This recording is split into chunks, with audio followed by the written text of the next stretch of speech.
께서 우리에게 주시는 큰 영광이 있을 줄을 믿습니다. 자, 오늘 말씀 요한복음 13장 말씀 함께 읽고자 합니다. 13장 21절 이하의 말씀을 함께 살펴보도록 하겠습니다. 13장 21절에서부터 30절까지 말씀 됩니다. 자, 함께 말씀 읽겠습니다. 시작. 예수께서 이 말씀을 하시고 심령이 괴로워 증언하여 이르시되 하여 말하되 말씀하신 자가 누구인지 말하라 하니 그가 예수의 가슴에 그대로 의지하여 말하되 주여 누구니이까? 예수께서 대답하시되 내가 떡 한 조각을 적셔다 주는 자가 그이니라 하시고 곧 한 조각을 적셔서 가롯 시몬의 아들 유다에게 주시니 조각을 받은 후 곧 사탄이 그 속에 들어간지라. 이에 예수께서 유다에게 이르시되 내가 하는 일을 속히 하라 하시니 이 말씀을 무슨 뜻으로 하셨는지 그 앉은 자 중에 아는 자가 없고 어떤 이들은 유다가 동계를 맡았으므로 명절에 우리가 쓸 물건을 사라 하시는지 혹은 가난한 자들에게 무엇을 주라 하시는 줄로 생각하더라. 유다가 그 조각을 받고 곧 나가니 밤이러라. 아멘. 오늘 말씀하고 있습니다. 너희 중 하나가 나를 팔리라. 예수 그리스도의 사순절 기간 속에 등장하는 여러 인물이 있죠. 그 중에 하나가 바로 사탄이 등장을 하고 있습니다. 이 말씀은 예수 그리스도를 제2의 아담이다 이렇게 이야기를 성경에서 하고 있는데요. 다시 말하자면 첫 아담에게 사탄이 역사를 했죠. 그처럼 제2의 아담이신 예수 그리스도 그분에게도 사탄이 계속해서 공격을 하고 있는데 예수님은 꼼짝하지 않고 끄떡하지 않고 그 유혹에 당당히 맞서서 승리하시는 예수 그리스도를 바라보게 됩니다. 그런 장면 가운데서 가룟 유다가 등장하죠. 오늘 말씀 읽으면 이 제자들이 뭔가 분명히 예수님께서 말씀하기를 떡 한 조각을 적셔다 주는 자가 그이다 이렇게 말씀을 하시고 그것을 가룟 유다에게 주었습니다. 누구나 다 알지 않겠습니까? 그걸 모를 리가 없죠. 누가 팔자인지 그것을 예수님께서 딱 보여주었음에도 불구하고 그 예수 그리스도의 그런 행동을 보았음에도 불구하고 그 속에 있는 제자들이 어떻게 말하고 있습니까? 29절에 보니까 팔자가 바로 가룟 유다다. 그것을 예수님께서 말하여 주었음에도 불구하고 제자들 중에서 아무도 그 사람 가룟 유다가 예수를 팔 사람이구나. 그것을 알고 있는 깨닫는 사람이 없었다. 이렇게 이야기를 하고 있습니다. 가룟 유다가 나가니까 뭐라고 말씀하고 있습니까? 우리가 쓸 물건을 구하러 가는가 보다. 가난한 자들에게 무엇을 주라고 하나 보다. 그래서 가룟 유다가 가나 보다. 이렇게 생각을 했다는 거죠. 이 말씀 읽으면 읽을수록 수도 없이 읽었지만 어떻게 제자들이 이렇게 모를까 이런 생각을 합니다. 근데 여러분 실제로 우리 믿음의 길 속에도 이럴 수가 있구나. 분명히 예수님께서 말씀하여 주었음에도 불구하고 까막눈이 되어서 모를 수도 있겠구나. 이런 생각을 말씀을 읽을 때마다 생각을 하지 않을 수가 없습니다. 오늘 예수님께서 말씀하고 있습니다. 너희 중 하나가 나를 팔리라. 너희 중 하나가 나를 팔리라. 다시 말하자면 사탄이 역사하고 우리 속에는 가룟 유다 같은 우리는 예수를 팔아먹는 사람이에요. 예수를 팔아버리는 사람. 서글퍼요. 눈물이 나요. 안타까워요. 예수를 팔아먹는 예수쟁이들, 예수를 팔아버리는 교회, 예수를 팔아버리는 목사, 예수를 팔아버리는 성도, 그 가룟 유다가 우리 속에 있어서 종종 어떤 때는 우리가 예수 그리스도를 팔아버립니다. 저는 사람들이 교회를 향해서 이런저런 말을 할 때 참 마음이 아프고 하나님께 죄송스러운 그런 말 중에 하나가 야 교회가 기업인가 보다. 교회가 장사하는가 보다. 예수 그리스도의 이름을 가지고 예수 그리스도를 그분을 가누다처럼 자기 이익을 위해서 돈을 받고 팔아버리는. 뭡니까? 우리 속에 가론유다가 교회는 주님의 교회인데 알고 보니까 가론유다의 교회가 되어버렸습니다. 이게 현실입니다. 여러분 가론유다를 뭐라 그럴 거 뭐 그 사람 만나면 뭐라 그럴 수 있을지 모르지만 말씀을 통해서 우리 자신을 바라보면 내 속에 있는 가론유다, 우리 교회 속에 있는 가론유다, 한국교회 속에 있는 가론유다, 전 세계 속에서 흩어져 있는 가론유다, 예수를 팔아먹고 있어요. 예수로 장사를 하고 있습니다. 예수님을 이용해 먹고 있는 사람들이 득실득실하고 있고 그 속에 사탄이 움직이고 있습니다. 그리고 아무도 그걸 몰라요. 그죠? 오늘 본문 말씀은 그걸 이야기해 주고 있습니다. 너희가 나를 팔고 있다. 그걸 알려주었음에도 불구하고 그 제자들 중에서 이 사람이 예수를 팔고 있다는 사실을, 예수를 팔고 있다는 그 사실을 아무도 알지를 못해요. 까막눈이죠. 지금도 차라리 대놓고 나 예수를 팔아먹고 있는 사람이다 라고 말하는 사람은 없어요. 왜? 까막눈이기 때문에. 듣고 보아도 전혀 알지를 못하고 있는, 또 그 속에 누가 역사하고 있다고요? 어둠의 세력 사탄이 그렇게 활개를 치고 있는데 그 자신이 우리들 자신 속에 그렇게 되고 있다는 것을 깨닫고 경각심을 가지고 믿음의 길을 걸어가는 사람은 없어요. 너무 없죠. 너무나 우리가 이 말씀을 사순절을 통해서 이 말씀을 바라보면 소름이 막히죠. 야, 이게 뭐지? 2000년 전이나 2000년 후 지금이나 다를 바가 뭐가 있을까? 너희가 나를 팔아먹고 있구나. 너희 교회가 나를 팔아먹고 있구나. 너희 성도가 나를 팔아먹고 있구나. 우리 삶 속에 있는 삶의 모습이에요. 교회도 우리 교회가 더 크다. 그런 것으로 서로 이야기합니다. 네가 틀렸다. 예수 그리스도를 따를 생각을 하지 않고 참 마음이 아파요. 큰 교회, 큰 인물, 큰 종. 진짜 커야 될 것은 뭡니까? 더 많은 십자가를 짊어지고 예수님이 말씀하신 그대로 따라가는 하나님의 사람. 여러분 이런 모습으로 거듭나고 성장하고 다짐하고 헌신하는 사순절 기간 되어야 될 줄 믿습니다. 할렐루야. 여러분 내가 더 크고 더 실력이 있고 뭐 더 크다 그거 자랑할 게 하나도 없습니다. 우리가 정말 자랑해야 될 것은 내가 이렇게 크고 힘들고 어려운 거, 그 짐을 지고 있는 사람은요 힘들어서 그걸 감당하기 위해서 여러분 살다 보니까 자기 자신이 내가 더 크다 그걸 자랑할 새가 없어요. 언제 그걸 자랑하겠습니까? 요한의 어머니가 찾아왔습니다. 예수님 이번에 탁 그냥 예루살렘에 가시면 드디어 이제 예수님의 시대가 쫙 열리게 될 텐데 그때 우리 아들들 얼마나 예수님한테 잘하셨어요. 우리 아들들 얼마나 예수님한테 열심히 했습니까? 이거 잊으면 안 됩니다. 예수님 자리 좀 좋은 자리, 그 자리 좀 이렇게 아시겠죠? 예수님 약속합니다. 약속해줘. 찾아왔어요. 아들을 사랑하는 어머니의 마음이죠.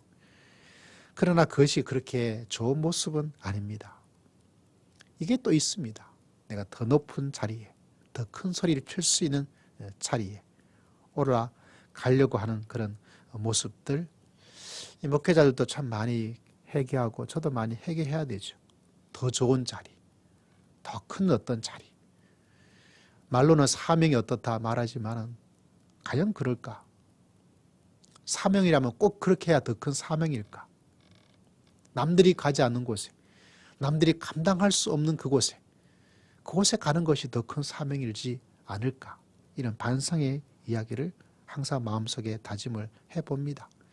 정치 권력에 대한 욕망들, 자리와 지위의 높음에 대한 욕망들, 우리 속에 뭐가 있습니까? 계속해서 있는 거죠. 얼마나 예수님을 괴롭히고 있는지 몰라요. 예수의 마음을 후벼 팔고 있는지 몰라요. 마음이 아프죠. 내가 예수 그리스도를 십자가에 못 박고 있는 거죠. 나가 예수 그리스도를 못 받고 있고 심지어 예수 그리스도를 돈을 받고 팔아버리고 있는 그런 모습들을 바라보게 됩니다. 저는 이 사순절이 되어지면 항상 묻습니다. 나는 어떻게 예수님을 따라가고 있을까? 나는 어떻게 예수님을 따라가고 있을까? 제자들처럼 내가 더 크려고 예수님을 따라가고 있나? 이렇게 자문해 봅니다. 더 높은 자리를 얻기 위해서 예수님을 따르고 있나? 물론 더 높고 싶고 더 크고 어떤 인간의 기본적인 마음인데 이 사순절만이라도 정말 정신을 제대로 차리고 어떤 마음으로 예수님을 따르고 있는가? 누구든지 나를 따르려거든 자기 십자가를 지고 나를 따를 것이다. 할렐루야. 우리가 진짜 예수님을 믿어야 되죠. 얼마나 많은 사람들이 예수님을 이용하고 예수님을 팔아먹고 예수님 믿어서 더 잘 되어지고 예수님 믿어서 더 큰 자리에 올라가려고 그러고 그 속에는 뭐가 없습니까? 예수님을 따르는 그리고 그 속에 예수님께서 말씀하신 십자가. 그래서 여러분 예수 믿고 참 행복해요. 그죠? 예수 믿고 참 좋아요.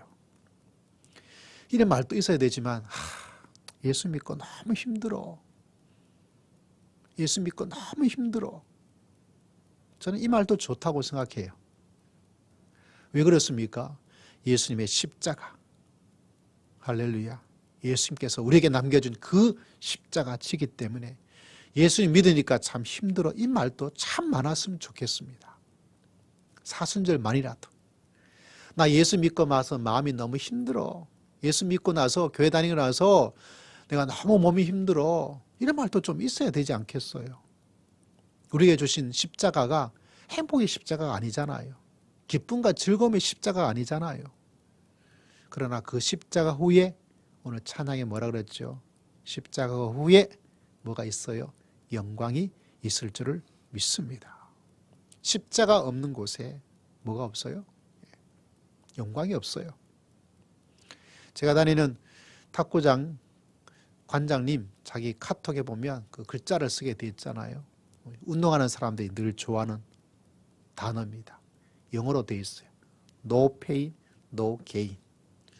고통이 없이는 얻는 것도 없다. 태릉 선수촌에도 제가 그걸 본 적이 있어요.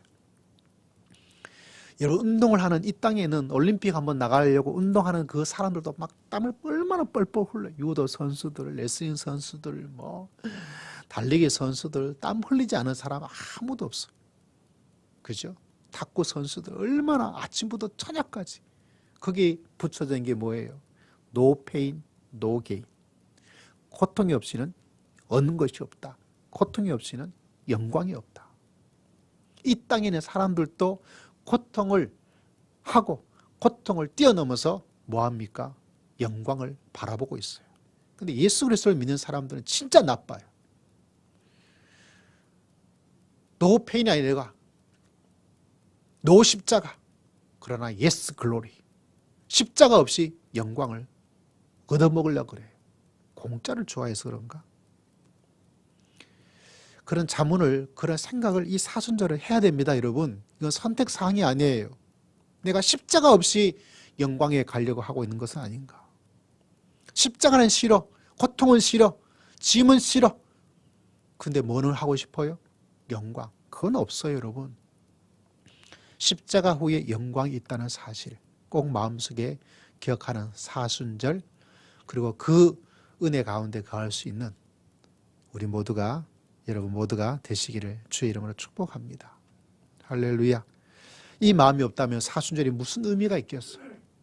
여러분 사순절 되어지면서 십자가 있는 곳에 예스 십자가, 십자가, 십자가, 십자가 한번 짊어지고 가자. 그 후에 하나님께서 우리에게 주시는 영광이 있을 줄을 믿습니다. 여러분 그 사실을 꼭 기억하고 기억해야 돼요. 예수를 팔아먹으려고 그럽니다. 왜? 십자가. 오, no, no, no, no, no, never, never. 결코 나에겐 십자가 없어. 나는 그냥 아니야. 이거 아니에요, 여러분. 여러분 이 땅에 있는 사람들도 그렇게 하는데 올림픽에 금메달 한번 따려고 그렇게 피땀을 흘리는데 믿음의 성도란 사람들이 어찌 큰 고통, 작은 고통, 속상함에 속상함, 섭섭함에 섭섭함, 땀에 땀, 그런 것 없이 어떻게 뭐 하려고 그럽니까? 하나님의 은혜와 축복을 소망하겠습니까? 사순절 우리가 다시 한번 예수 그리스도를 어떻게 따르고 있느냐? 내가 더 크려고 예수를 따라가고 있느냐? 내가 더 좋은 자리 차지하려고 예수 그리스도를 믿고 나아가느냐? 그러다 보니까 교회가 결국 그것을 너무 강조하다 보니까 뭐가 되었습니까? 하나님을 믿지 않은 저 세상 사람이 야, 교회가 기업이다. 교회가 장사한다. 이 말을 듣는 거죠. 누구처럼 돼버렸습니까? 교회가 가룟 유다의 교회가 돼버렸습니다. 성도들이 가룟 유다의 길을 걸어가고 있습니다. 근데 그렇게 가고 있다는 걸 몰라요. 네가 그렇게 가고 있다는 걸 몰라요. 누구처럼 오늘 이 말씀에 보니까 29절인 것처럼 예수님께서 분명히 이걸 주는 사람이 받는 사람이 나를 팔자라는 걸 알려주었음에도 불구하고 몰라요. 엉뚱한 생각을 하고 있는 거죠. 우리한테 필요한 물건을 사러 가나 보다. 이런 답답은 가난한 자들에게 뭔가를 주려고 하는 것보다 이런 답답이 어디 있습니까? 근데 그게 누구냐? 우리들 모습이 아닐까라는 생각을 가지게 되는 거죠. 사랑하는 성도 여러분, 사순절 기간 동안 십자가를 바라보고 십자가를 만나고 십자가 짊어질 때 하나님께서 우리에게 큰 영광의 은총을 우리 모두에게 허락하여 주실 줄을 믿습니다. 정말 예수를 팔아먹으면 안 돼요, 여러분. 예수를 팔아먹으면. 이게 적절한 이야기일지 모르지만 작년이죠. 올해가 이제 얼마 되지 않았으니까 그 시찰의 목사님들 단톡방이 있어요. 뭐 여러 소식들, 모임에 대한 이야기들 함께 나눠주고 기도 제목도 종종 나누기도 하고 뭐 저희 같은 게 교회 이전합니다. 뭐 이런 거 파는데 혹시 필요한 교회 있으면 가져가세요. 뭐 그래서 저희 에어컨도 우리 목사님 한 분이 가져가셨죠. 우리 이육하 목사님이라고 우리 교회 몇 번 오셨던 목사님이 오셔가지고 가져가면서 조금 더 가격을 잘 쳐주어서 제가 헌금하기도 했습니다. 감사하기도 하죠. 또 드문 의자가 제가 많이 남았지 않았어요. 그 의자를 좀 팔기도 하고 또 필요한 목사님들 그냥 저희가 어려운 교회에 저희가 한 20개인가 몇십 개 정도를 또 이렇게 드렸습니다. 또 하나님께서 그런 기회를 주셨습니다. 어느 날 노예 목사님 몇 분이 아마 공동 저자로 책을 출판하셨나 봐요. 그래가지고 다른 시찰에도 이걸 사고 시찰 회비로 저희가 한 달에 몇만 원씩 시찰 회비를 내요. 그 시찰 회비를 내는데 그 시찰 회비 가지고 이걸 좀 살까요 말까요? 다른 시찰에도 했다는데 이렇게 올라왔어요. 임원들이 그 책값이 꽤 비싸요. 뭐 작은 액수는 아니고 몇십 권을 시찰이 전부 다 볼 수 있도록 그 정도 하니까 액수가 크죠. 한두 권도 아니고.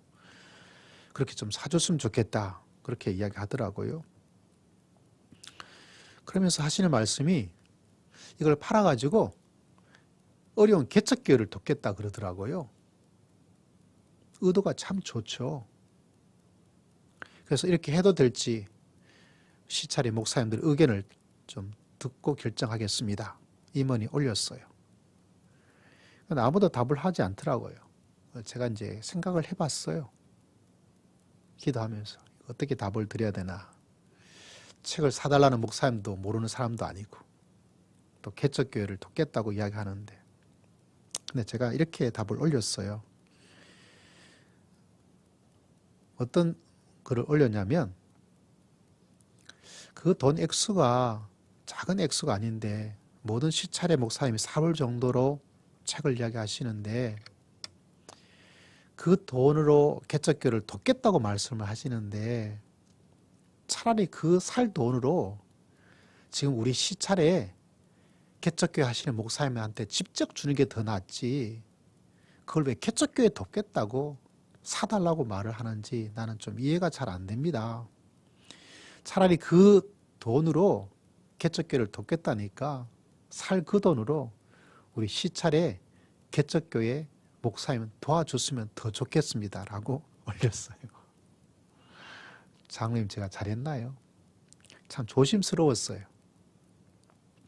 시찰에 저보다 연배가 계신 목사님도 계시고 또 같은 노예 목사님이 했다는데 안 해줄 수도 없고 여러 가지 좀 작은 큰 어떤 마음의 어떤 것도 있죠. 저도 참 조심스러웠어요. 그러니까 제가 이런 의견을 올렸습니다. 조심스럽게 제가 개인 의견으로 이렇게 이야기합니다. 올리면서 저도 많이 망설였어요. 제가 너무 깐깐한 거 아닌가, 너무 좀 쪼잔한 거 아닌가, 이런 여러 가지 생각이 제 마음에 들었어요.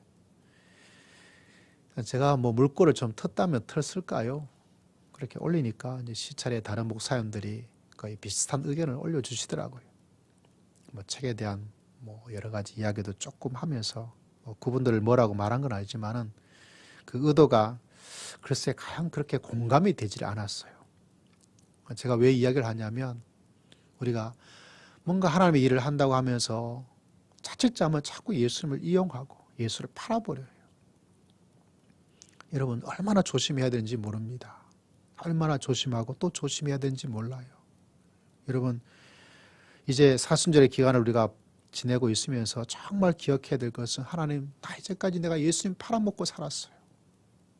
이 깨달음과 이 은혜가 성령님을 통해서 우리 마음속에 우리 심령 속에 가득가득하기를 주의 이름으로 축복합니다. 세상 사람들이 교회가 장사하고 있네, 교회가 기업인가 보다, 정말 우리 교회 아니라는 생각하지 마시고 나는 아니라고 생각하지 마세요. 바로 우리 교회구나, 바로 내가 그렇게 살고 있구나. 그때 진정한 하나님의 은혜 속에 들어가서 새로운 주님께서 정말 원하시는 십자가 짊어지고 갈 수 있는 예수 그리스도를 따르는 하나님의 성도로서, 하나님의 교회로서 사명을 잘 감당하는 교회와 성도가 될 줄을 믿습니다. 여러분 이 사실을 꼭 기억하여서 우리 모두가 정말 나는 어떻게 예수님을 따르고 있는가, 내가 짊어질 십자가, 내가 감당해야 될 십자가 어디 있지 찾으셔야 돼요. 하나님을 믿고 정말 좋아요. 저는 하나님 믿고 한쪽에는 그런 것이 50% 있어야 되고요. 또 나머지 50%는 뭐가 있어야 되냐? 힘들고 어려워야 돼요. 힘들고 어려워야 돼요. 힘들고 어렵게만 하면 되느냐? 그것도 아니에요. 다시 말하자면 우리 삶 속에 오른팔과 왼팔이 있는 것처럼 한쪽에는 예수 믿어서 너무 좋은 것도 있고 또 한쪽에는 주님의 십자가 짊어지기는 어렵고 힘든 것을 가지고, 할렐루야. 이게 진짜 주님께서 원하시는 교회고 이게 진짜 예수님께서 구원하신 구원의 백성의 모습이 아니겠습니까, 여러분? 여러분, 너희 중에 나를 팔리라. 너희 중에 나를 팔리라. 이 말씀을 오늘 하루 종일 묵상하면서 예수를 팔아먹은 내 자신을 다시 한번 성령을 통해서 깨닫고 이제 예수 그리스도를 위해서 십자가 짊어지고 힘들고 내가 믿음의 길을 한번 가보리라, 이런 다짐을 할 수 있는 사순절 복된 시간 되시기를 주의 이름으로 축복합니다. 우리 주의 말씀을 기억하고 우리 주여 한번 외치고 다 함께 통성으로 간절히 기도드리겠습니다. 주여, 하나님 아버지, 하나님 아버지,